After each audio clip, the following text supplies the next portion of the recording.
What family member do you have absolutely no sympathy for? I'd been living with my older brother Harry for 2 years when he pulled a sewer slide prank on me. Our parents died when I was 11, and Harry, 19 at the time, fought for custody instead of letting me go into foster care. I found him in the bathroom, wrists opened, a goodbye note on the counter, with my favorite song on in the background. I have a weak heart, I'm prone to heart attacks, so the moment I saw what I thought was my dead brother, my only family, I collapsed. I don't remember much else, other than him leaping up shaking me. It's a prank, over and over before everything went black. I died and was resuscitated twice. When I woke up 8 hours later, the doctors said my heart was now 3 times weaker, and I was now at risk of sudden cardiac death for life. They put me on 7 medications and made it clear that significant stress, like another prank, would kill me. That night, Harry sat on my bed crying harder than at our parents' funeral. I'm so sorry, I'm such an idiot. I just wanted to see if you'd care if I was gone. I promise I'll never do anything like that again. I'm all you have and you're all I have. I was 13. Where was I supposed to go? For the first few months, he seemed to change. He found us a family therapist specializing in guardian ward relationships with medical complications. Harry followed everything that was said and treated me like glass. He'd triple check my medications, made my favorite foods, and sat outside my door until he heard me breathing steadily. One night, I caught him at 3 a.m. researching my medications and congestive heart failure in teens. Weirdly, I began thinking nearly dying was the best thing that happened to our bond. But then he started putting less effort in. He'd have friends over late while I tried to sleep. When my chest pains hit, he'd roll his eyes saying he was too tired to get my medicine. He picked up fewer shifts,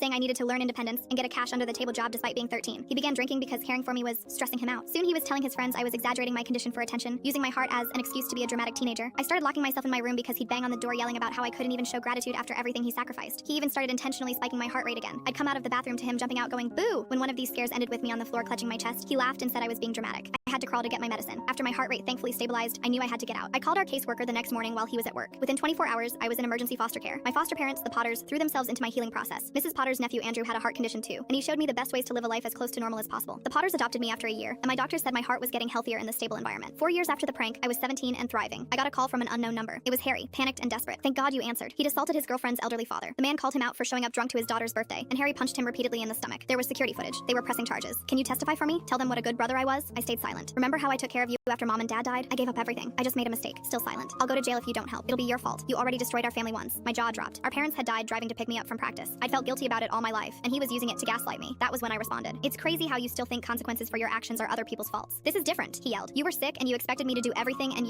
that's your problem. I cut him off. You almost killed me and saw yourself as the victim. Now you beat an elderly man and still see yourself as the victim again? Silence. But you know what? I added. I'll testify. Really? Excitement flooded his voice. I knew you'd come through. We're family. I hung up. In court, I watched him shaking until he saw me. His face lit up and he relaxed, mouthing thank you and making a heart with his hands like when I was little. I smiled back. I sat with my adoptive parents watching the prosecutor tear him apart. He kept looking back at me like I was his lifeline. I'd nod reassuringly. When called to testify about his character, I made eye contact with him. There's a lot I can say about Harry, I started. He smiled, but none of them are good. His face crumbled. He's a manipulative, abusive monster who terrorized a 13-year-old with a heart condition. He's someone who pulls sewer slide pranks on sick children, then beats elderly people. He deserves every minute he's facing. When I finished, he looked so defeated I barely recognized. He got the whole 10 years he was facing.